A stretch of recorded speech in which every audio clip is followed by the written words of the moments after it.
जी ma'am.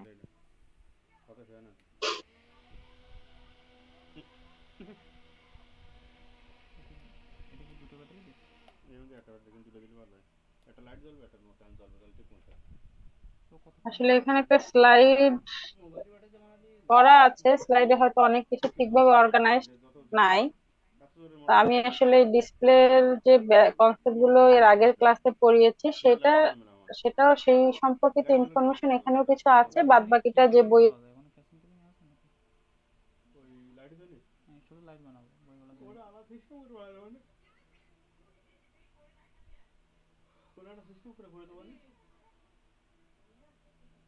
পড়াবো এইটা হচ্ছে কম্পিউটার গ্রাফিক্স এর একটা বই থেকে পড়াচ্ছি।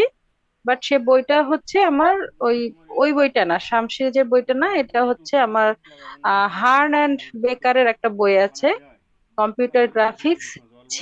সি সি ল্যাঙ্গুয়েজের কিছু আছে এখানে। যাই হোক, সে কম্পিউটার গ্রাফিক্স নামে হার্ন অ্যান্ড বেকারের একটা বই, সেটা থেকে হচ্ছে আজকের দেখাচ্ছি এই মানে আমাদের ডিসপ্লে কিছু কনসেপ্ট। আচ্ছা, তো আমাদের ডিসপ্লে মনিটরের বিভিন্ন টাইপস যেগুলো আসলে রয়েছে মেনলি, তো প্রত্যেকটা টাইপ সম্পর্কে আমি ছোটখাটো করে আলোচনা করব। তো আমরা ক্যাথোড রে টিউব মনিটর বা সিআইটি মনিটর যেটা রয়েছে সেটার বেসিকটা আমরা মোটামুটি দেখেছি। তো এরপরে আমরা যেটা দেখব সেটা কি, সেটা হচ্ছে flat panel display. Flat panel ডিসপ্লেটাই কিন্তু বর্তমানে হচ্ছে আমাদের যেটা আমরা ব্যবহার করি, এইগুলোই হচ্ছে ফ্ল্যাট প্যানেল ডিসপ্লে। এখন এই ফ্ল্যাট প্যানেল কথাটার মানে হচ্ছে ফ্ল্যাট মানে সমতলের মতো এরকম একটা ব্যাপার, তার মানে হচ্ছে সিআরটি পরেই যেহেতু এটা ডেভেলপমেন্ট হয়েছে, এটা হচ্ছে সাইজ, তারপরে ওয়েট, তারপর পাওয়ার রিকোয়ারমেন্টস সবকিছুতেই দেখা যায় মানে হচ্ছে সিআরটির থেকে কম লাগতেছে এখানে। এর হাইট মানে ওয়েটটা কম কমে যাচ্ছে, কেননা ভলিউমটাও কম, সে কারণে ওয়েটটাও কম হয়ে যাচ্ছে। ঠিক আছে, তো সেই জন্য এটাকে বলা হয় হচ্ছে ফ্ল্যাট প্যানেল ডিসপ্লে। এবং এই ফ্ল্যাট প্যানেল ডিসপ্লে হচ্ছে আরেকটা ব্যাপার হচ্ছে সিআরটি থেকে এটা খুব পাতলা হয়, ঠিক আছে, থিনার। এবং আহ, আমাদের যে সিআইটি মনিটর যে প্রবলেম গুলো ছিল, যেটা বলেছি, যেটা চোখের আসলে ক্ষতি করতো, বিভিন্ন ইলেকট্রোম্যাগনেটিক রে এর মাধ্যমে ক্ষতি হতো, বাট সেটা এই ফ্ল্যাট প্যানেল ডিসপ্লেতে সাধারণত সেটা হচ্ছে হয় না। এখন এই যে ফ্ল্যাট প্যানেল ডিসপ্লে যেগুলো রয়েছে, ফ্ল্যাট প্যানেল ডিসপ্লে আবার দুইটা ক্যাটাগরি আছে আসলে এখানে, একটু অর্গানাইজড করা কম আছে। তারপর এখানে বেশ কিছু হচ্ছে টার্ম আছে, টার্ম গুলো আমি অলরেডি এর আগে পড়িয়েছি, যেমন রিফ্রেশিং, অ্যাসপেক্ট রেশিও, এগুলো অনেক কিছু রয়েছে। তা সিআইটি মনিটর সম্পর্কে এখানে বর্ণনা আছে, এগুলো সবই আমি আগে দেখিয়েছি। আচ্ছা, এরপরে র্যান্ডম স্ক্যান এগুলো সম্পর্কে হালকা পড়িয়েছি, বাকিটা একটু পরে আবার পড়াবো। আচ্ছা, এই একটা টার্ম এখানে ছিল, ডিরেক্ট ভিউ স্টোরেজ টিউব। এটা হচ্ছে এক ধরনের সিআরটি, বাট এখানে হচ্ছে আমরা যেটা বলেছিলাম যে পার সেকেন্ডে 60 টাইমস রিফ্রেশ, কমপক্ষে 60 টাইমস রিফ্রেশ করতে হতো, যাতে করে ওই যে ফসফোরেসেন্সের যে ব্যাপারটা সেটা যাতে ধরে রাখা যেত, এবং আমাদের হচ্ছে দর্শকের কাছে একটা ইমেজ যাতে আমরা যতক্ষণ চাই ততক্ষণ পর্যন্ত আসলে ওইটা উইদাউট এনি ফ্লিকার আমরা সেটা দেখতে পারতাম। সে কারণে হচ্ছে ছিল বারবার রিফ্রেশ করতে হতো। আর ডিরেক্ট ভিউ যেটা, এটা হচ্ছে বারবার রিফ্রেশ না করে এখানে হচ্ছে দেখা যাচ্ছে দুইটা আলাদা আলাদা ইলেকট্রন গান ব্যবহার করা হতো। একটা হচ্ছে প্রাইমারি গান, যেটা হচ্ছে পিকচার ইনফরমেশন গুলো আসলে স্টোর করে রাখার জন্য। আর একটা হচ্ছে ফ্ল্যাট গান, সেটা হচ্ছে কি ওই যে পিকচারের যে ডিসপ্লে ওইটা যেটা বলেছি যে ধরে রাখবে, সেই জন্য হচ্ছে ফ্ল্যাট গান ব্যবহার করা হয়। তো এই দুইটা গান, এবং এখানে হচ্ছে চার্জ ডিস্ট্রিবিউশনের মাধ্যমে আসলে এই জিনিসটা স্টোর করে রাখতো, যে কারণে বারবার হচ্ছে ওকে রিফ্রেশ করতে হতো না। একবার পিকচার ইনফরমেশন গুলো মনিটরে পাঠানোর পরে সেই ইনফরমেশন গুলো হচ্ছে ওখানে চার্জ ডিস্ট্রিবিউশনের মাধ্যমে স্টোর করা থাকতো, এবং সেটা হ্যান্ডেল করতে হচ্ছে সেই ফ্ল্যাট গান। এবং সেই কারণে ওইটাকে হচ্ছে বারবার রিফ্রেশ করতে হতো না, ওইটার মাধ্যমে হচ্ছে সেটা রিফ্রেশিং এর কাজটা হয়ে যেত, এরকম একটা ব্যাপার। এই টার্মটা আসলে এখানে রয়েছে। আচ্ছা, এখানে এগুলো আছে। আচ্ছা, ফ্ল্যাট প্যানেল ডিসপ্লে যেটা পড়াচ্ছিলাম, যে এটা হচ্ছে মেনলি দুই ধরনের। একটা হচ্ছে এমিসিভ ডিসপ্লে, আর একটা হচ্ছে কি নন এমিসিভ ডিসপ্লে। এখন এমিসিভ ডিসপ্লে ডিসপ্লে যেটা, এটা হচ্ছে কি করে, এটা একটা ইলেকট্রনিক মানে ইলেকট্রিক্যাল এনার্জিটাকে ইনপুট হিসেবে নেয়, এবং সেটা ইলেকট্রিক্যাল এনার্জিটাকে হচ্ছে কনভার্ট করে লাইট তৈরি করে। ঠিক আছে, কনভার্ট করে মানে লাইটে কনভার্ট করে এই এমিসিভ ডিসপ্লে যেগুলো রয়েছে। এবং এটার মধ্যে যেমন আমরা যে কয়েকটা টার্ম বলেছিলাম, প্লাজমা প্যানেল, তারপরে যে এলইডি মনিটর যেগুলো আছে, এগুলো হচ্ছে সবকিছুই কিন্তু আমার এমিসিভ ডিসপ্লের উদাহরণ। তাহলে এটা কি করছে, এটা হচ্ছে ইলেকট্রিক্যাল এনার্জিটাকে লাইটে কনভার্ট করছে, করে কাজ করে। এবং আরো যে কিছু আছে, যেমন কি যেন আমার নাম, হয়তো না টার্মটা শুনেছো তোমরা, থিন ফিল্ম ইলেকট্রোলুমিনেসেন্ট কিছু ডিসপ্লে রয়েছে, তারপর ইলেকট্রিক পেপার, এরকম বেশ কিছু ব্যাপার আছে। সেসব ক্ষেত্রে হচ্ছে আমার এই এমিসিভ ডিসপ্লে গুলোই ব্যবহার করা হয়। ঠিক আছে। আর হচ্ছে আর একটা যেটা, এই যে এমিসিভ ডিসপ্লে হিসেবে কিছু যে সিআরটি আমরা যেটা পড়েছি, যেখানে ক্যাথোড রে টিউব ব্যবহার করা হয়, সে ক্যাথোড রে টিউব ব্যবহার করেও কিন্তু কিছু ফ্ল্যাট প্যানেল ডিসপ্লে তৈরি করার চেষ্টা করা হয়েছিল, বাট সেটা দেখা যায় যে আসলে খুব বেশি একটা সাকসেসফুল হয় নাই। তো এই জন্য হচ্ছে ওটা এখন অবসলিট হয়ে গেছে, ওটা আসলে ব্যবহার করা হয় না, ওটা ডেভেলপমেন্ট, ফার্দার ডেভেলপমেন্ট হয় নাই। বাট প্লাজমা প্যানেল হচ্ছে কিছু ক্ষেত্রে ব্যবহার করা হয় এখনো, আর এলইডি মনিটর তো আসলে সেটা চলছেই। আচ্ছা, তাহলে এইগুলো হচ্ছে আমার এমিসিভ ডিসপ্লে। আর তারপর যেটা আছে এটা হচ্ছে নন এমিসিভ ডিসপ্লে। এখানে যেটা বলা আছে যে use optical effects to convert Sunlight or light from some other source. অর্থাৎ এটা হচ্ছে কি, এটা ইলেকট্রিক্যাল এনার্জিকে লাইটে কনভার্ট করবে না, বাট জাস্ট এটা কি করবে, একটা লাইটকেই হচ্ছে সেই ইনপুট হিসেবে নিবে, লাইট সোর্স। সেটা হতে পারে সেটা সানলাইট, অথবা হতে পারে যে আমাদের মনিটরের পিছনে কোনো একটা এক্সট্রা লাইট সোর্স থাকবে। তো সেই লাইট সোর্স থেকে হচ্ছে লাইটটাকে নিয়ে সেইটাকেই হচ্ছে সে বিভিন্ন গ্রাফিক্স প্যাটার্নে কনভার্ট করে কাজ করবে। এইটা হচ্ছে আমার নন এমিসিভ ডিসপ্লের ব্যাপার। আর নন এমিসিভ ডিসপ্লে সব থেকে ইম্পর্টেন্ট একটা উদাহরণ যেটা, সেটা হচ্ছে এলসিডি মনিটর। আমরা এলসিডি মনিটরটা সম্পর্কে সবাই জানি। এলসিডি মনিটর মানে হচ্ছে কি লিকুইড ক্রিস্টাল ডিসপ্লে মনিটর। ঠিক আছে, লিকুইড ক্রিস্টাল ডিভাইস। আচ্ছা, তাহলে এই যতগুলো আছে আমরা প্রত্যেকটা সম্পর্কে হালকা পাতলা দেখবো। এখানে হচ্ছে প্রথমে এলসিডির কথা বলা আছে, বাট আমরা একটু এটাও দেখি যে প্লাজমা প্যানেলের কথা আমরা আগে বলেছি। তো প্লাজমা প্যানেলটা আসলে কিভাবে কাজ করে। তো প্লাজমা প্যানেলের যে ব্যাপারটা রয়েছে, আসলে এখানে সবকিছু একটু আগে পরে করে রয়েছে, এটা পরে হয়তো ঠিক করে পড়াতে পারবো আছে কিনা। প্লাজমা ডিসপ্লে, হ্যাঁ প্লাজমা ডিসপ্লে আছে, বাট এটা আসলে কোনো ইমেজ এখানে দেয়া নাই। তো প্লাজমা ডিসপ্লে আসলে যেভাবে কাজ করে সেটা হচ্ছে, এখানে হচ্ছে দুইটা গ্লাস প্লেট থাকে। ঠিক আছে, দুইটা গ্লাস প্লেট থাকে, এবং ওই গ্লাস প্লেটের সঙ্গে হচ্ছে কিছু কন্ডাক্টিং রিবন থাকে, যেটা আমরা কিবোর্ডে যেভাবে পড়েছিলাম যে কিছু কন্ডাক্টিং রিবন থাকে, তাদের মাধ্যমে যখনই একটা থাকে হরাইজন্টাল, অর্থাৎ একটা গ্লাসে হচ্ছে হরাইজন্টাল রিবন থাকে কন্ডাক্টিং ম্যাটেরিয়ালের তৈরি, আর একটা গ্লাসের হচ্ছে ভার্টিক্যাল কিছু রিবন থাকে। আমার এখানে যে ইমেজটা আছে এটা কিন্তু এলসিডির, এটা কিন্তু প্লাজমা না। যাই হোক, তো এই যে যেটা থাকে, এবং এই দুইটা গ্লাসের মধ্যবর্তী জায়গায় থাকে হচ্ছে একটা গ্যাসের মিক্সচার আসলে। ঠিক আছে। তো এইটা এই যে গ্যাস থাকে, সেখানে মেইনলি হচ্ছে নিয়ন গ্যাসটা থাকে, যে মেইন গ্যাসটা হিসেবে থাকে হচ্ছে নিয়ন। এবং যখনই এখানে আসলে এই যে ভার্টিক্যাল এবং হরাইজন্টাল যে রিবন গুলো বলেছি, এদের কিন্তু যে ইন্টারসেকশন পয়েন্ট যেটা আছে, সেটাই কিন্তু এক একটা পিক্সেল পজিশন ইন্ডিকেট করে। যেমন আমরা কিবোর্ডে পড়েছিলাম যেরকম রো এবং কলামে সাজানো থাকে, তাদের যে ইন্টারসেক্টিং পয়েন্টটা যেটা রয়েছে, সেইটা কিন্তু হচ্ছে এক একটা কি হিসেবে কাজ করতো। আর হচ্ছে আমার যখন আমরা এই প্লাজমা প্যানেলটা আমরা কনসিডার করব, প্লাজমা প্যানেলে হচ্ছে সেই ইন্টারসেক্টিং পয়েন্টটা হচ্ছে আমার একটা পিক্সেলের পজিশন ইন্ডিকেট করে। এখন তাহলে এদের মধ্যে আসলে গ্রাফিক্স প্যাটার্নটা কিভাবে তৈরি করবে। গ্রাফিক্স প্যাটার্নটার জন্য সিআরটি মনিটরে আমরা কি করেছিলাম, ইলেকট্রন বিম সেন্ড করেছিলাম।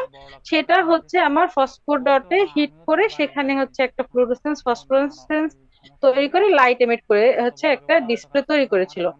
আর প্লাজমা ডিসপ্লেতে যেটা হয়, এখানে একটা ভোল্টেজ অ্যাপ্লাই করতে হয়, যেটাকে বলা হয় ফায়ারিং ভোল্টেজ। ঠিক আছে, এখন এই ভোল্টেজটা যখন অ্যাপ্লাই করা হয়, তখন ওই যে ইন্টারসেকশন পয়েন্টে যে গ্যাসটা রয়েছে, যেটা বলেছি যে স্পেশালি হচ্ছে নিয়ন গ্যাস, যে গ্যাসটা রয়েছে সেইটা হচ্ছে ভেঙে যায়, ভেঙে হচ্ছে ইলেকট্রন আয়নে কনভার্ট হয়ে যায় এবং ওখানে একটা গ্লোয়িং প্লাজমা তৈরি হয়। প্লাজমা সম্পর্কে হয়তো তোমরা অনেকে জানো, যে এবং এই প্লাজমাটা হচ্ছে তখন গ্লো করে, একটু লাইট এমিট করে ফসফরের মতো।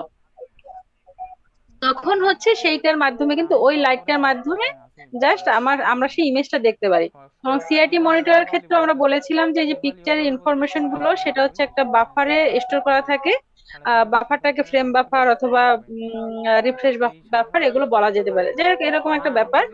এভাবে কাজ করে। তবে এটা হচ্ছে ডিসঅ্যাডভান্টেজ যেটা মেনলি প্লাজমা মনিটরে, সেটা হচ্ছে এইটা সাধারণত এটা হচ্ছে মনোক্রোমাটিক ডিভাইস হিসেবে বেশি কাজ করবে, ঠিক আছে? অর্থাৎ এখানে অনেক বেশি কালার তৈরি করা যাবে না, বর্তমানে হয়তো অনেক বেশি ইমপ্রুভমেন্টের কারণে এখানে হয়তো বা কালার অ্যাড করা গিয়েছে, তবে মেনলি হচ্ছে এটা মনোক্রোমাটিক হিসেবেই কাজ করবে। এরপরে হচ্ছে এখানে আমার আরো এক্সাম্পল কিছু ছিল, যেমন লাইট এমিটিং ডায়োড একটা রয়েছে। তো লাইট এমিটিং ডায়োড ছাড়াও এই যে প্লাজমা প্যানেল যেটা বলেছি, প্লাজমা প্যানেলের মতো করেই কাজ করে এরকম আরো একটা মনিটর আছে যেটাকে বলা হয়েছে টিএফটি। টিএফটি না ঠিক, thin film electroluminescent display monitor বা এরকম কিছু। তো এটাও কিন্তু আমার ঠিক প্লাজমা মনিটরের মতো কাজ করে, বাট প্লাজমা মনিটরের ভিতরে থাকে হচ্ছে নিয়ন লাইক কিছু গ্যাসের মিক্সচার। আর এইখানে হচ্ছে আমার সিআইটি মনিটরে আমরা যে ফসফর ব্যবহার করেছিলাম, থিন ফিল্ম যে ডিসপ্লে গুলো আছে সেখানেও কিন্তু আমার ওরকম দুইটা গ্লাস প্লেট থাকে।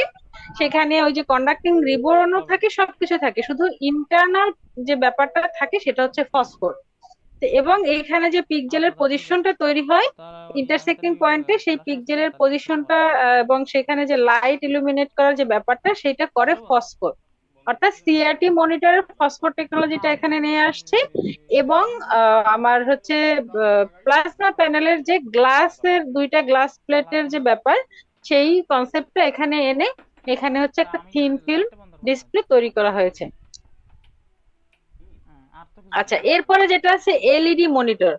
এলইডি মনিটর যেমন আমরা আসলে তো ওই যেমন লাইট এমিটিং ডায়োড যেটা রয়েছে এলইডি, আমরা যেটা লাইট বলি, তো এইরকম আসলে প্রত্যেকটা পিক্সেল পজিশনে, এলইডির ক্ষেত্রে প্রত্যেকটা পিক্সেল পজিশনে এরকম কতগুলো ডায়োড দেয়া থাকে। যদি সেটা মনোক্রোমাটিক হয় ডায়োড একটা থাকবে, যদি সেটা মনোক্রোমাটিক না হয় কালার মনিটর যেটা যেটা আসলে আমরা ব্যবহার করি, সে কালার মনিটরের ক্ষেত্রে আসলে প্রত্যেকটা পিক্সেল পজিশনে তিনটা করে ডায়োড থাকবে, ওই এলইডি দেয়া থাকবে, ঠিক আছে? লাল মানে তিনটা যে আমার মৌলিক কালার 8 জিবি, ঠিক আছে, রেড গ্রিন ব্লু, সেই তিনটা কালার ওখানে দেয়া থাকবে। এবং সেই লাইট গুলোকে আসলে আমার হচ্ছে একটা ইলেকট্রিক্যাল এনার্জি, আমরা যেটা আগেই বলেছি যে ইলেকট্রিক্যাল এনার্জিকে হচ্ছে কনভার্ট করে লাইট তৈরি করে এখানে। সেক্ষেত্রে ওখানে কিন্তু সেরকম একটা ইলেকট্রিক্যাল এনার্জি পাস করা হয় এবং সেটার পর সেটা ওই লাইট গুলো জ্বলে ওঠে। এবং ওই যে প্রত্যেকটা পিক্সেল পজিশনে ওই তিনটা লাইটেরই আসলে বিভিন্ন ইন্টেন্সিটি হিসেবে বিভিন্ন ইলেকট্রিক্যাল প্রপার্টি বা ইলেকট্রিক্যাল এনার্জি সেন্ড করার কারণে ওদের ভিন্ন ভিন্ন ইন্টেন্সিটি থাকে। এবং সেই অনুযায়ী ওই তিনটা লাইটই জ্বলে ওঠে এবং ওই তিনটা লাইটের যে ইন্টেন্সিটি তার কম্বিনেশনে যে লাইটটা প্রডিউস হবে সেইটাই হচ্ছে আমরা কিন্তু ভিউয়াররা দেখতে পারি। এরকম একটা ব্যাপার হচ্ছে আমার এলইডি মনিটরে কাজ করে, ঠিক আছে?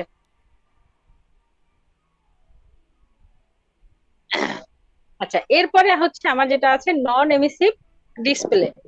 নন এমিসিভ ডিসপ্লের কথা বলেছি, যেটা সানলাইট নিয়ে কাজ করে, অর যে ব্যাকলাইট, ব্যাকে কিছু একটা সোর্স থাকে, সেই সোর্স থেকে হচ্ছে নিয়ে কাজ করবে, এরকম একটা ব্যাপার। তো কাজ করবে তো এরকম। এটার এক্সাম্পলও আমরা বলেছি হচ্ছে এলসিডি মনিটরের কথা বলেছি।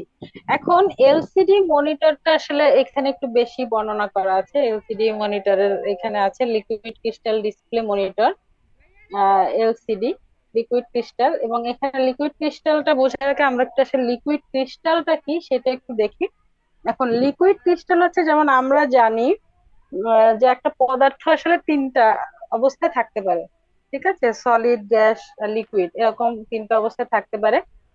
বাট এখানে আসলে লিকুইড ক্রিস্টাল যেটা, এটা হচ্ছে not like liquid and also not like crystal, but আবার এটাকে লিকুইডও বলা যাবে না, সরাসরি ক্রিস্টালও বলা যাবে না, আবার একই সঙ্গে এটা ক্রিস্টালেরও কিছু মানে যেমন এখানে আছে সলিড যেটা বা ক্রিস্টালাইন স্ট্রাকচার যেটা, এটা আমরা কি থাকে, সবকিছু সলিড একটা নির্দিষ্ট স্ট্রাকচার থাকে। আর লিকুইডে কি থাকে, ওই অনুপরমাণু যেগুলো আছে ওগুলো কিন্তু আসলে মুভমেন্ট করা অবস্থায় থাকে, গ্যাসীয় পদার্থে আরো বেশি মুভমেন্ট, এলোমেলো ছড়ানো ছিটানো থাকে এরকম। বাট লিকুইড ক্রিস্টাল যেটা, এইটা হচ্ছে এই সলিড কে একটা নির্দিষ্ট তাপমাত্রা আসলে হিট করলে লিকুইড ক্রিস্টাল তৈরি হয়, লিকুইড হওয়ার আগ মুহূর্তে। সেটা কিন্তু আসলে মানে এটার ব্যাপারটা হচ্ছে যে এটার স্ট্রাকচারটা কিন্তু কিছুটা সলিডের মতোই আছে, ক্রিস্টালাইন স্ট্রাকচার কিন্তু এখানে আছে, অর্থাৎ এর যে মলিকুলার অ্যারেঞ্জমেন্ট সেটা আছে কিছুটা সলিডের মতো। ঠিক আছে, একদম এলোমেলো না, ঠিক আছে। বাট এর যে ক্যারেক্টারিস্টিক্স যেটা হচ্ছে, এটা লিকুইডের মতো আবার ফ্লো করবে। ঠিক আছে, লিকুইডের মতো ফ্লো করে, প্লাস সলিডের মতো এর হচ্ছে একটা ক্রিস্টালাইন অ্যারেঞ্জমেন্টও আছে। এরকম একটা ব্যাপার হচ্ছে লিকুইড ক্রিস্টাল।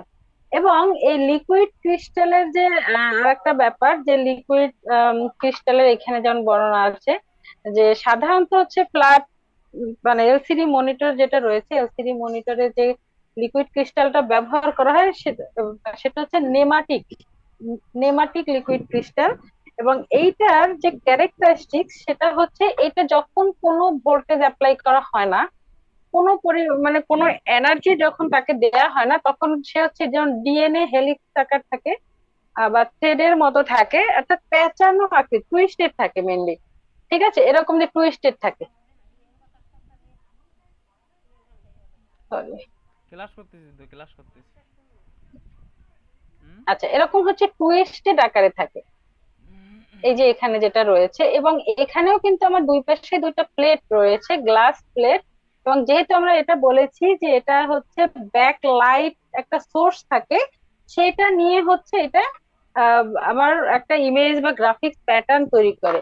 তো এইটার ক্ষেত্রে হচ্ছে সেই যে লাইট পোলারাইজার ব্যবহার করা হয়, একটা হচ্ছে হচ্ছে এটা আছে ভার্টিক্যাল, একটা আছে হরাইজন্টাল লাইট পোলারাইজার।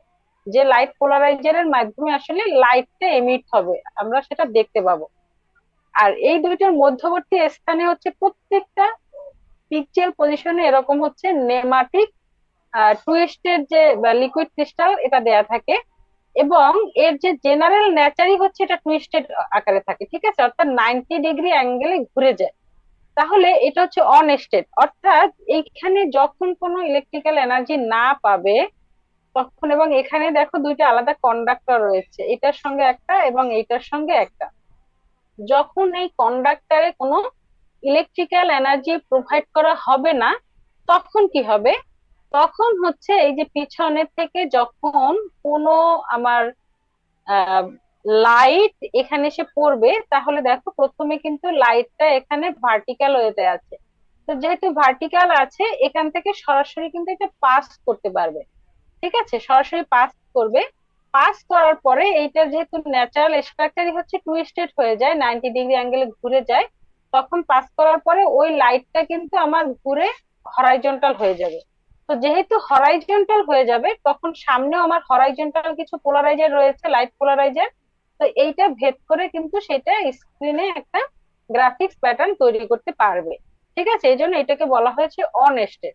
এখন যখন এই কাজগুলো চলতেছে, বাট তখন আমি লিকুইড ক্রিস্টালটাকে অফ স্টেট করবো, অফ স্টেটে নিয়ে যাব। সেটা কখন, তখন একটা এই যে কন্ডাক্টর যেটা রয়েছে, এই কন্ডাক্টরে যদি একটা নির্দিষ্ট ভোল্টেজ অ্যাপ্লাই করা হয়, তখন এই লিকুইড ক্রিস্টালটা কি করবে, ওদের এই যে টুইস্টের যে কি বলে টুইস্টের যে নেচার, এটা বাদ হয়ে তখন সে জেনারেল এরকম একটা লিনিয়ার স্ট্রাকচার তৈরি করে ফেলে।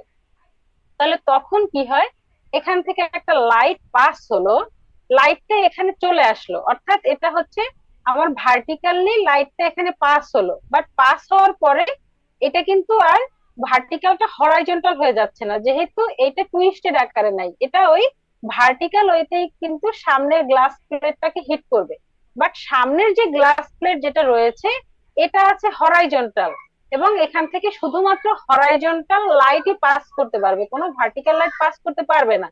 কিন্তু ওর কাছে যেহেতু কোনো হরাইজন্টাল লাইট এসে পৌঁছায় নাই, এটা অলরেডি শুধুমাত্র ভার্টিক্যাল লাইট গুলো এখানে এসে পৌঁছেছে, এই জন্য এটার মধ্যে থেকে কোনো কিছু আমার এপাশে পাস হবে না, কারণ এটা সমস্ত ধরনের মানে হরাইজন্টাল লাইট ছাড়া যত ধরনের লাইট আছে সবগুলোকে ব্লক করে দিবে। আর ওর কাছে যেহেতু আসছে ভার্টিক্যাল, তার মানে ও এখান থেকে কোনো লাইট পাস করতে পারবে না। এই জন্য এটাকে বলা হয় এই লিকুইড ক্রিস্টালের অফ স্টেট। এই ক্যারেক্টারিস্টিক্স তোমরা হয়তোবা পোলারাইজড সানগ্লাসের কথা অনেকে জেনে থাকবে, অনেকে ব্যবহার করে থাকো। পোলারাইজড সানগ্লাস ব্যবহার করলে কি হয় বলা হয়ে থাকে যে চোখের ক্ষতি কম হয়। বাট এটা আসলে ওই যে চোখের ক্ষতি কম হয় বলতে এটা অন্য রেসপেক্টে বলা যায়, যে পোলারাইজড গ্লাসেও কিন্তু এরকম দুইটা গ্লাসের প্রলেপ দেয়া থাকে। ঠিক আছে, একটা থাকে হচ্ছে কি হরাইজন্টাল, আর একটা থাকে হচ্ছে ভার্টিক্যাল। তো যখন সানলাইট যেটা আছে, সানলাইটটা যখন ওই গ্লাসের উপরে এসে পড়ে, উপরেরটা যদি ভার্টিক্যাল রেখা দেয়া থাকে, তাহলে ওই সানলাইটটা শুধু কি করবে, শুধুমাত্র ভার্টিক্যাল যে রে গুলো আছে সেইটা কিন্তু আমার ভিতরে নেবে, আর আদার্স যে রশ্মিগুলো আছে সেগুলোকে ব্লক করে দিবে। তো যে কারণে হচ্ছে আমার চোখের কাছে কিন্তু কম রশ্মি পৌঁছাচ্ছে। তাহলে এবং কিছু কিছু সানগ্লাসে দেখা যায় একটা পার্ট মানে দুইটা পার্ট নিজেরাই হচ্ছে এটা মুভ করা যায়। একটা পার্ট থাকে, অন্য পার্টটা হচ্ছে উঠায় রাখলে সেই অনুযায়ী আবার অন্যরকম দেখা যায়, এরকম ব্যাপার থাকে।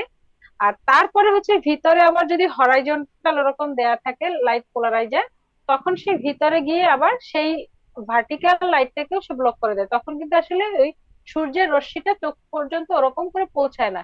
তারপরও কিছু একটা ব্যাপার আছে, এখানে অনেক কিছু আছে যে গ্লাস ভেদ করে অনেক সময় আলট্রাভায়োলেট রেগুলো প্রবেশ করতে পারে, এটা ব্যাপারটা টোটাল আলাদা। এটা জাস্ট আমার বলার উদ্দেশ্য হচ্ছে লাইট পোলারাইজারের যে ব্যাপারটা যেটা হচ্ছে এখানে ব্যবহার করা হচ্ছে সেই অনুযায়ী। সানগ্লাসে অবশ্যই লিকুইড ক্রিস্টাল ব্যবহার করা হয় না, বাট লাইট পোলারাইজারটা ব্যবহার করা হয়, একটা ভার্টিক্যাল এবং একটা হরাইজন্টাল। যে যে কারণে হচ্ছে ওই লাইট গুলোকে সে রশ্মি গুলোকে সে ব্লক করে দিতে পারে, এজন্য চোখে কম লাগে রশ্মিটা। দেখ, এই হচ্ছে আমার লিকুইড ক্রিস্টাল ডিসপ্লের ব্যাপার। এবং লিকুইড ক্রিস্টাল ডিসপ্লে যেগুলো রয়েছে এখানেও কিন্তু এটাকে দুই ভাগে ভাগ করা আছে। তাহলে আমি যে কথাগুলো বললাম এখানে কিন্তু সেই আহ, বর্ণনাটা দেয়া আছে, যে একটা হচ্ছে ট্রান্সমিসিভ ডিসপ্লে আর একটা রিফ্লেকটিভ ডিসপ্লে। ট্রান্সমিসিভ হচ্ছে এটা এই আমি যতক্ষণ এতক্ষণ যেটা বললাম, যে ব্যাকলাইট সোর্স একটা থাকবে, সেইটা থেকে হচ্ছে সে ইনপুট নিয়ে সেই অনুযায়ী হচ্ছে কাজ করছে।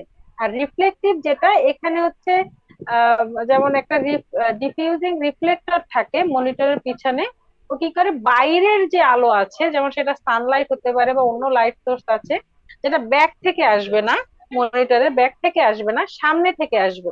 এবং আসার পরে যখন মনিটরের পিছনে সে ডিফিউজিং যে রিফ্লেক্টরটা আছে ওখান থেকে রিফ্লেক্ট হয়ে তারপর মনিটরে শো করবে। যেমন এই যে ক্যালকুলেটর আছে যেটা সানলাইটের মাধ্যমে ডিসপ্লেতে, বা সানলাইট হোক বা এক্সটার্নাল যে লাইট সোর্স আছে সেগুলোর মাধ্যমে শো করে। তাহলে এগুলো হচ্ছে রিফ্লেক্টিভ ডিসপ্লে। এছাড়া এলসিডি মনিটরকে দেখা যায় আরো দুইটা ভাগে ভাগ করা হয়। আহ এটা হয়তো অনেক বইতে পাওয়া যাবে, যে একটা একটা হচ্ছে অ্যাক্টিভ ম্যাট্রিক্স আর একটা হচ্ছে প্যাসিভ ম্যাট্রিক্স। তো প্যাসিভ ম্যাট্রিক্স যেটা, এইটা হচ্ছে ওই যে আমি বিভিন্ন কন্ডাক্টরের কথা বললাম, তো প্রত্যেকটা কন্ডাক্টর বা প্রত্যেকটা হরাইজন্টাল মানে প্রত্যেকটা যে পিক্সেল পজিশন, সে সেটা হচ্ছে রো ওয়াইজ দেখা যায়। প্রত্যেকটা রো এর জন্য হচ্ছে একটা ট্রানজিস্টর থাকে, অর্থাৎ একটা ট্রানজিস্টর প্রত্যেকটা রো কে হ্যান্ডেল করছে, এরকম ব্যাপার। আবার পরের ট্রানজিস্টর পরের রোটাকে, এরকম হয়তো 10টা রো এর জন্য 10টা ট্রানজিস্টর এরকম আছে, তারা হ্যান্ডেল করছে, এরকম হলে সেটা হচ্ছে প্যাসিভ ম্যাট্রিক্স। আর অ্যাক্টিভ ম্যাট্রিক্স কোনটা, এটা হচ্ছে প্রত্যেকটা পিক্সেল পজিশনে যদি ট্রানজিস্টর দেয়া থাকে এবং ওই ট্রানজিস্টর গুলোই হচ্ছে ডিসপ্লেটা হ্যান্ডেল করে, সেই ক্ষেত্রে সেগুলোকে বলা হয় হচ্ছে আমার অ্যাক্টিভ ম্যাট্রিক্স এলসিডি মনিটর। ঠিক আছে, এখানে আচ্ছা এই যেগুলো এগুলো তো অলরেডি আমি বলেছি মুখে, এগুলো ওই অনুযায়ী তোমরা হচ্ছে একটু দেখে নিও। আচ্ছা এই কয় ধরনের মনিটর আসলে এখান থেকে আমি পড়িয়েছি। আচ্ছা এছাড়া তো আরো অনেক ব্যাপার আছে আসলে ডিসপ্লে ডিভাইসে, যেমন একটা থ্রিডি মনিটর আছে বা টাচ প্যানেলের যে একটা ব্যাপার আছে, টাচ স্ক্রিন। টাচ স্ক্রিনের ক্ষেত্রে দেখা যায় কি হয় যে আমার ওখানেও বিভিন্ন কন্ট্রোলার থাকে, প্রসেসর থাকে, আমি টাচ করলে সেই অনুযায়ী ওই ইনফরমেশন গুলো ইন্টারনাল বিভিন্ন মেকানিজম আছে, কন্ট্রোলারের কাছে যায়, কন্ট্রোলার আবার সেগুলো প্রসেস করে প্রসেসরের কাছে পাঠায়। এরপর আসলে বিভিন্ন মেকানিজম রয়েছে, যাক সেটা যদি আমরা আমরা আজকে আসলে পড়বো না। তারপর এখানে আরো আছে, যেমন 3D ইমেজ কিভাবে তৈরি হয় সেরকম একটা ব্যাপার রয়েছে। এগুলো বেসিক্যালি তোমরা হচ্ছে কম্পিউটার গ্রাফিক্স নামে তোমাদের একটা কোর্স আছে, সেখানে তোমরা পড়বা। তা আমি জাস্ট বেসিকটা একটু বলে যাই। যেমন 3D যে ইমেজ যেটা তৈরি হয়, এটা আহ দেখা যায় যে, আচ্ছা হয়তো প্যানোরামা না কি বলে, প্যানোরামা ইমেজ হয়তো অনেকে তৈরি করছো মোবাইলের মাধ্যমে, যেখানে হচ্ছে আমি মোবাইলটা একটু নাড়ালে তখন হচ্ছে 3D ভিউ এর মতো, অর্থাৎ একটা ইমেজে ডেপথ পর্যন্ত আমরা যেতে পারি, এরকম একটা ব্যাপার হয়। তো এইরকম আসলে কিছুই ব্যাপার আছে যেখানে অবশ্যই বিভিন্ন টেকনোলজি আছে। তবে নর্মালি হচ্ছে যেটা প্রথম থেকে করা হতো, যে এখানে আসলে একটা মিরর থাকে, মিররটা ভাইব্রেট করে এবং ভাইব্রেট করার কারণে যে আসলে ফোকাল লেন্থ যেটা ভিউয়ারের সঙ্গে সেটা বিভিন্ন ভাবে চেঞ্জ হয়, এবং চেঞ্জ হওয়ার কারণে এটা আসলে আরো বেশ কিছু মেকানিজম অ্যাপ্লাই করে একটা 3D ইমেজ তৈরি করে। এরপর আরো যেটা আছে, আরো আছে দেখা যায় ভার্চুয়াল রিয়েলিটি সিস্টেম, যেটা হয় মেনলি যেটা আমরা আসলে ওই যেমন চোখে গ্লাস পরে টরে ব্যবহার করি। এইটা হচ্ছে মেনলি দেখা, এই যেমন গ্লাসের ব্যাপারটা আছে, যে এইটা সাধারণত হয় কি, যেমন আমরা যখন নর্মালি চোখে দেখি, আমার বাম চোখ কিছু অংশ দেখে, ডান চোখ কিছু অংশ দেখে। এরপরে হচ্ছে আমার মস্তিষ্কে এই দুইটা চোখ যা দেখলো সেটা মস্তিষ্কে চলে যায়। আর মস্তিষ্ক তো আসলে একটা বড় প্রসেসরের মতো কাজ করে, সে হচ্ছে সেই দুইটা চোখের ইনফরমেশন ইন্টিগ্রেট করে প্রসেস করে। তারপর হচ্ছে দুইটা মিলিয়ে একটা নির্দিষ্ট ইমেজ ডেপথ সহ আমাদের সামনে শো করে বা আমরা দেখতে পাই, এরকম একটা ব্যাপার। তো আমার সে ভার্চুয়াল রিয়েলিটি সিস্টেমেও কিন্তু এরকম একটা ব্যাপার থাকে, যে দুইটা চোখ না থেকে সেখানে হয়তো বা দুইটা মনিটর, দুইটা প্রসেসরের প্রজেকশনের ব্যাপার থাকে, সেটা দুইটা আলাদা আলাদা জায়গায় থাকে, এবং সেই অনুযায়ী হচ্ছে আমরা চোখে যে আসলে গ্লাসটা পরি সেটার মধ্যে নির্দিষ্ট একটা লেন্স বসানো থাকে। তো ওইটা হচ্ছে আমাদের সামনে যখন দেখানো হয়, ওইটা কিন্তু আসলে আলাদা আলাদা দুইটা ছবি থাকে, সেই দুইটা ছবি ইন্টিগ্রেট করে আমাদের সামনে আসলে একটা ভার্চুয়াল রিয়েলিটি সিস্টেম প্রডিউস করে, এরকম একটা ব্যাপার থাকে। আমি এগুলো ডেপথে যাব না, এগুলো জাস্ট এমনি বললাম। আচ্ছা, তারপরে হচ্ছে মেইনলি আরেকটা যে ব্যাপার আছে সেটা হচ্ছে, যেমন আমরা যে ডিসপ্লে গুলো পড়েছি এখানে, আমি এর আগেও বলেছি যে রাস্টার দুই ধরনের ডিসপ্লে আছে। একটা হচ্ছে রাস্টার স্ক্যান ডিসপ্লে, আর একটা হচ্ছে কি র্যান্ডম স্ক্যান ডিসপ্লে। তো র্যান্ডম স্ক্যানে বলেছিলাম যে এখানে আসলে শুধুমাত্র দুইটা কালারের ব্যাপার থাকে, ব্যাকগ্রাউন্ড একটা কালার আর উপরে যেটা ইমেজ হবে সেটা একটা কালার, এবং সাধারণত গ্রাফিক্স প্যাটার্ন তৈরি করার জন্য এটা ব্যবহার করা হয়। তো সেক্ষেত্রে শুধুমাত্র ব্যাকগ্রাউন্ড ঠিক রেখে আমাদের নির্দিষ্ট কোন লেটারটা লিখতে হবে বা কোন জিনিসটা আঁকতে হবে, সেইটা হচ্ছে শুধুমাত্র সেই পিক্সেল পজিশনটাকে হিট করে সেটা ড্র করা হয়, ঠিক আছে এরকম।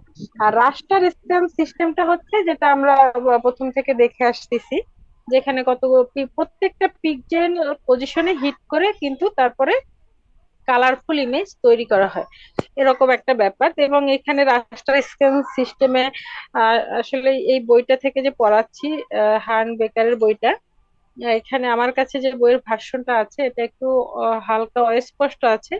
তোমরা যদি ভালো ভার্সন পাও সেটা থেকে পড়ে নিও, বা যদি কিনতে পারো সেটা সব থেকে ভালো হয়। আমার কাছে মেইন বইটাও আছে, কারো দরকার হলে আমার কাছ থেকে নিয়েও পড়তে পারো। এনিওয়ে, তো এইখানে আসলে আমার এই ফিগারটার মধ্য দিয়ে কিন্তু আসলে বোঝানো হয়েছে যে আসলে এটা কিভাবে কাজ করে। তো এখানে একটা ভিডিও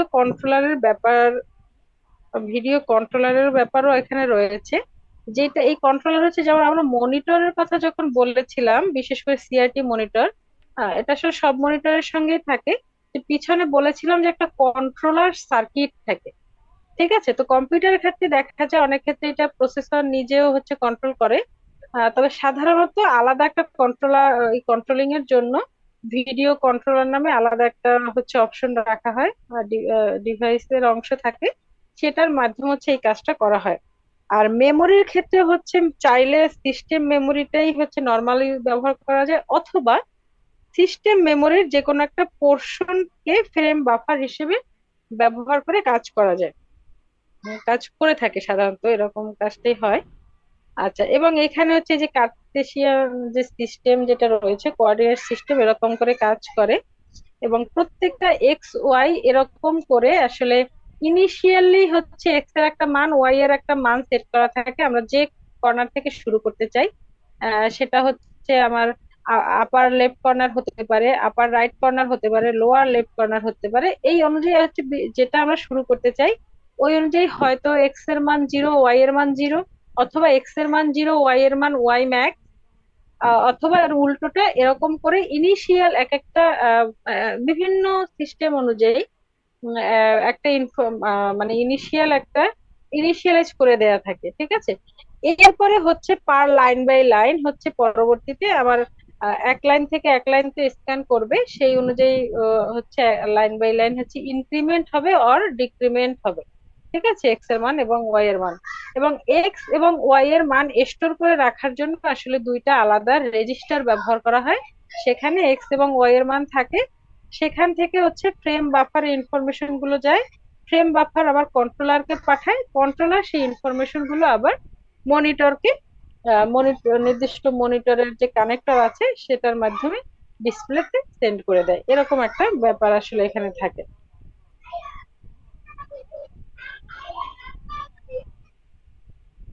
আচ্ছা, এরপর আবার যেটা আছে যে রাস্টার স্ক্যান ডিসপ্লে প্রসেসর।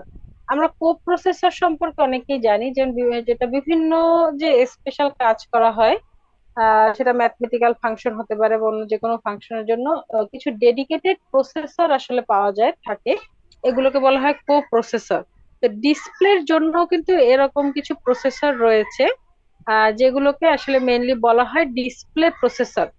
এখন এই ডিসপ্লে প্রসেসরের আসলে অনেক ধরনের ফাংশন থাকতে পারে, তবে মেইন ফাংশনই হচ্ছে যে সিপিইউ যে কাজটা করবে সেই সিপিইউর কাজটাকে লাঘব করা, সিপিইউ যেন অন্য কাজ করতে পারে, সেই জন্য ডিসপ্লে প্রসেসরকে ডেডিকেটেড করে রাখা হয়, যাতে করে ডিসপ্লে রিলেটেড যত প্রসেসিং কাজ সেটা যেন এই প্রসেসরটা করতে পারে।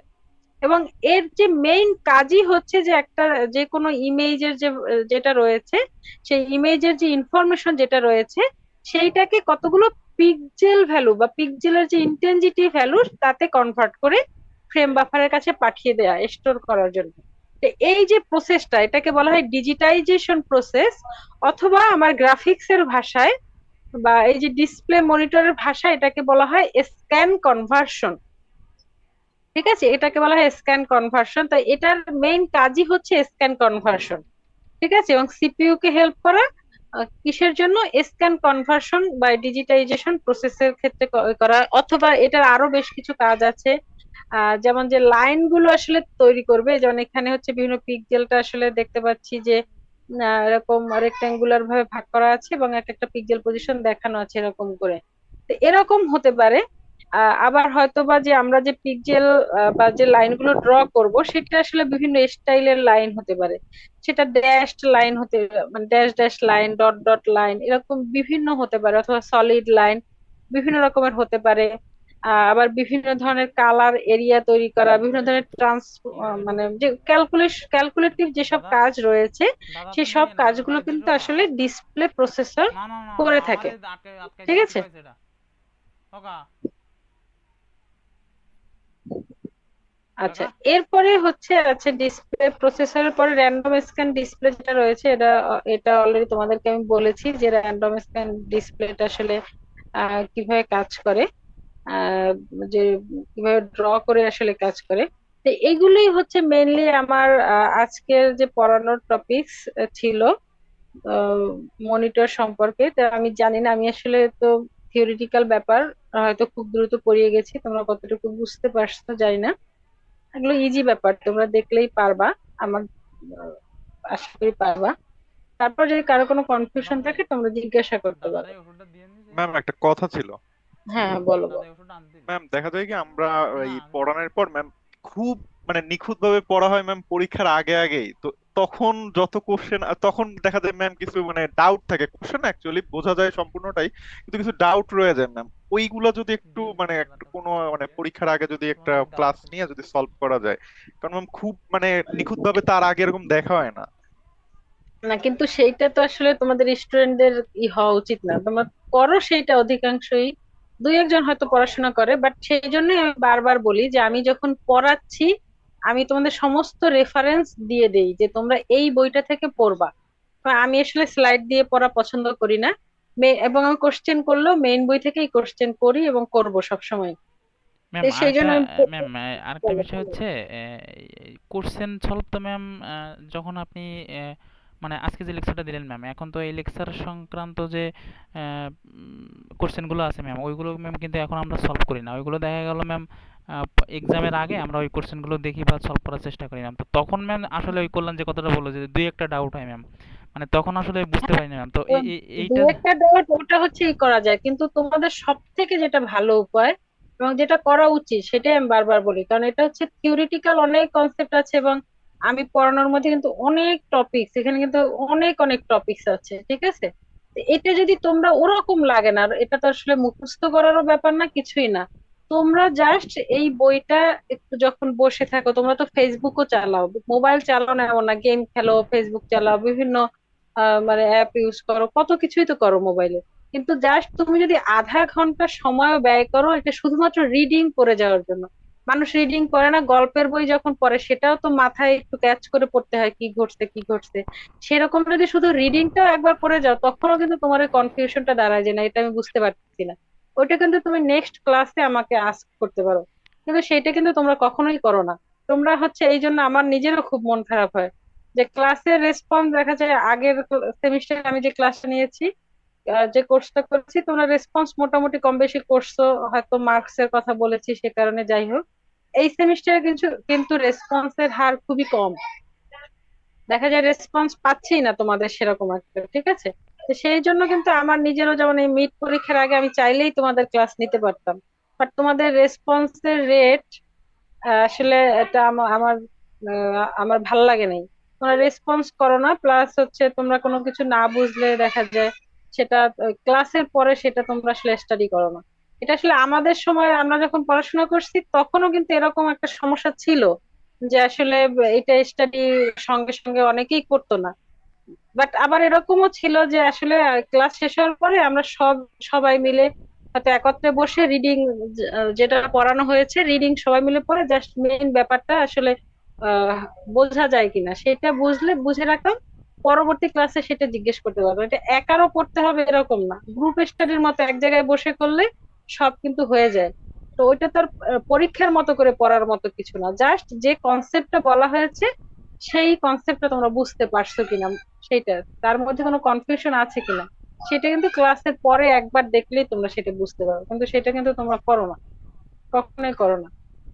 তো এই জন্য দেখা যায় তোমরা পরীক্ষার সময় তোমরা আসলে তখন কিন্তু তোমরা ওই ব্যাপারটারও কনফিউশন থাকে যে আসলে কোন টপিকসটা নিয়ে বলবো, কারণ তখন সব বিষয়েই কনফিউশন থাকে। এটা থাকবেই, এটা খুব স্বাভাবিক। তো আগে যদি একটু মানে না হ্যান্ডেল করো ওই ব্যাপারগুলো তাহলে তোমার পরীক্ষার সময় কনফিউশন থাকবে, পরীক্ষা খারাপ হবে, হবেই এটা। এর আর কোনো সলিউশন নেই,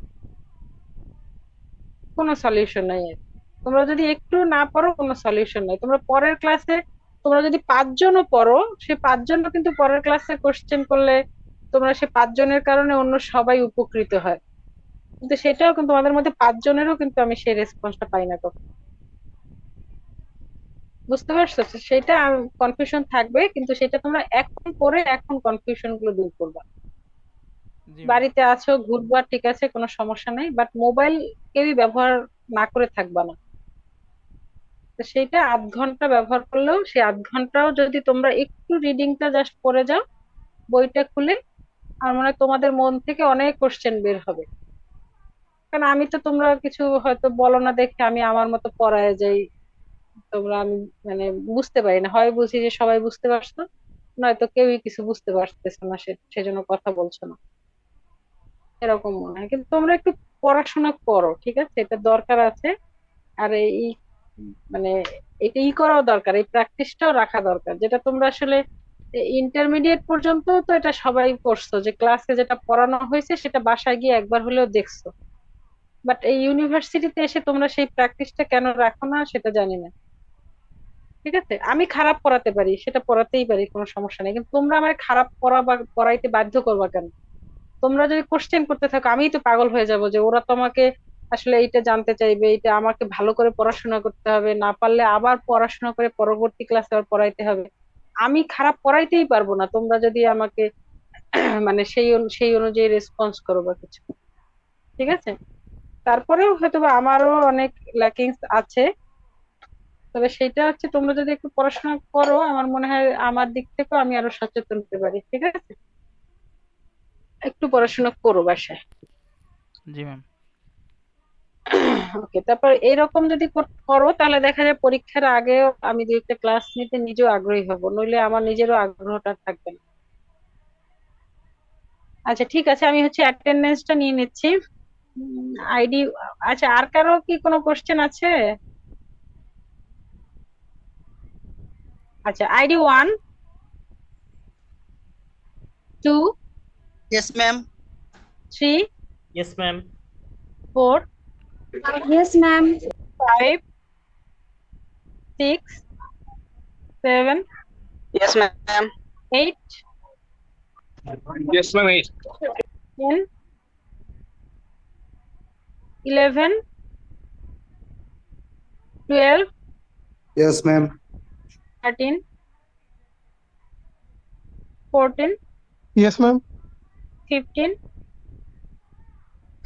16, Yes, ma'am. 17, Yes, ma'am. 18, 19, Yes, ma'am. Ma'am, 18. ওকে 19 আছো Redwan? 20, Yes, ma'am. 21, 22, Yes, ma'am. 24, Yes, ma'am. 25, Yes, ma'am. 26, Yes, ma'am. 28, 29, Yes, ma'am. 29. ওকে 30, 31, Yes, ma'am. 32,